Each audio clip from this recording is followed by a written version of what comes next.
Hello बच्चों, let us read the question and the question says which of the following is and are correct।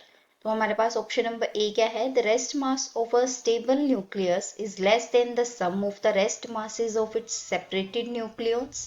Similarly B क्या है, rest mass of stable nucleus क्या होगा, greater than the sum of the rest masses of its separate nucleons। C क्या है, in nuclear fusion energy is released by fusion of two nuclei of medium mass approximately 100 AMU। D option क्या है, in nuclear fusion energy is released by fragmentation of a very heavy nucleus। तो हमारा जो यहाँ पे की concept use होगा उसमें क्या है, की कंसेप्ट में हमारे पास क्या है कि हम यहाँ पे न्यूक्लियस के रेस्ट मास के बारे में बात करेंगे और हम बात करेंगे यहाँ पे कि फ्यूजन हो रहा है या फिजन हो रहा है। फ्यूजन हो रहा है और फिजन हो रहा है और उसमें क्या होता है कि न्यूक्लियस पे क्या असर पड़ता है। फ्यूजन क्या होता है, जुड़ना, जुड़ना मीन्स एडिशन, और जो फिजन होता है टूटना, टूटना मतलब ब्रेकेज। तो हम फ्यूजन, फिजन और रेस्ट मास के बारे में बात करेंगे। अब हमारे पास ऑप्शन नंबर ए में क्या है, सिंगल सिंगल करके हम ऑप्शंस को चेक करते हैं। ऑप्शन नंबर ए में क्या है कि the rest mass of a stable nucleus. सबसे पहले हमारे पास कौन सा न्यूक्लियस है, स्टेबल न्यूक्लियस है। तो अब हमने कंसीडर किया कि ये हमारा क्या है, स्टेबल न्यूक्लियस। ये क्या है हमारा स्टेबल न्यूक्लियस। और अगर स्टेबल न्यूक्लियस है is less than the sum of the rest masses of its separated nucleus. अब ये क्या हुआ, ब्रेक हुआ दो हिस्सों में, 1+1। तो ये हमारा फर्स्ट हिस्सा है, ये हमारा सेकंड हिस्सा है।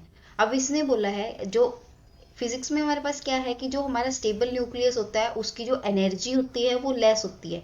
जिस भी न्यूक्लियस की एनर्जी लेस है इसका मतलब वो उतना ही ज़्यादा स्टेबल है। तो ये क्या होंगे, अगर ये टूटेगा बीच से तो ये क्या होंगे, अनस्टेबल न्यूक्लियस होंगे दोनों। अनस्टेबल न्यूक्लियस होंगे तो क्या आएगा, अनस्टेबल न्यूक्लियस में क्या होगा कि जो एनर्जी होगी इनकी वो क्या होगी, मोर होगी। और मोर एनर्जी की वजह से क्या होगा, हमारे पास फॉर्मूला क्या होता है, डेल्टा ई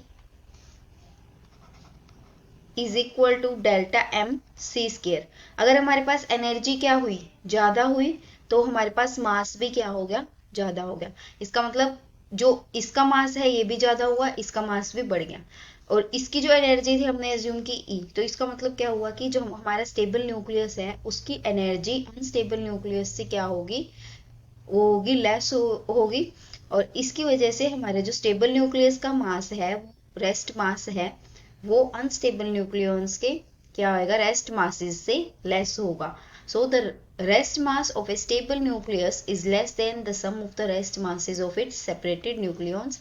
इसका मतलब क्या हुआ कि ये हमारा जो फर्स्ट ऑप्शन है वो फर्स्ट ऑप्शन क्या हुआ, करेक्ट ऑप्शन। अब हम चेक करेंगे बी ऑप्शन। बी ऑप्शन में हमारे पास क्या है, the rest mass of a stable nucleus is greater than the sum of the rest masses of its separated nucleus. ये तो फर्स्ट का अपोजिट हो गया, तो इसकी वजह से ये क्या होगा, रॉन्ग। अब थर्ड में क्या है, in nuclear fusion energy is released by fusion of two nuclei of medium mass approximately 100 AMU।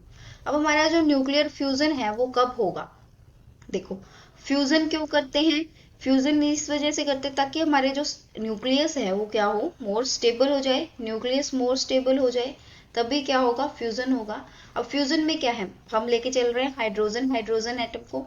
तो हाइड्रोजन प्लस हाइड्रोजन फ्यूज करेंगे तो क्या बनाएंगे, हीलियम, जिसका 1 1 और 4। इसका क्या हुआ, जो एटॉमिक मास है वो कितना हो गया, 4 गुना हो गया। इसका मतलब क्या हुआ, फ्यूजन में क्या होता है, मासेस क्या होते हैं, जो न्यूक्लियस है हमारा हैवी न्यूक्लियस बन सकता है, बड़ा न्यूक्लियस बन सकता है। लेकिन जो बड़ा न्यूक्लियस होएगा वो क्या करेगा, बड़ा न्यूक्लियस, ये बड़ा न्यूक्लियस क्या करेगा, स्टेबल होने के लिए किस में आएगा, कम एनर्जी की फॉर्म में, या फिर ये क्या करेगा, टूटेगा। लेकिन जो फ्यूजन है वो फ्यूजन किसकी होती है, सिर्फ छोटे मासेस के ही साथ जो जुड़ते हैं उनको क्या बोलेंगे, हम फ्यूजन बोलेंगे। और वो सिर्फ स्मॉलर मासेस के लिए है, किसके लिए है, वो सिर्फ स्मॉलर मासेस के लिए, ना कि जो मीडियम मासेस जो या फिर 100 AMU मासेस के लिए। इस वजह से हमारा जो ऑप्शन नंबर सी है वो क्या होगा, रॉन्ग ऑप्शन। अब नेक्स्ट हमारा क्या है, in nuclear fission energy is released by fragmentation of a very heavy nucleus. अब ये क्या है, हमारे पास एक बड़ा न्यूक्लियस है। अब ये क्या होगा, ये बीच से टूटेगा, फिजन होगी, बीच से टूटेगा, दो पार्ट्स में टूट गया, 1+1, तो दो पार्ट्स में टूटने के बाद क्या होगा हमारे पास यहाँ जो एनर्जी है वो कहाँ से रिलीज हुई है, इसकी फिजन की वजह से, इसकी फ्रेगमेंटेशन की वजह से, इस वजह से क्या हुआ हमारा ऑप्शन नंबर डी क्या हुआ करेक्ट ऑप्शन। सो हमारे पास यहाँ पे क्या क्या ऑप्शन करेक्ट है, ऑप्शन नंबर ए और ऑप्शन नंबर डी, दो हमारे क्या है करेक्ट ऑप्शन है।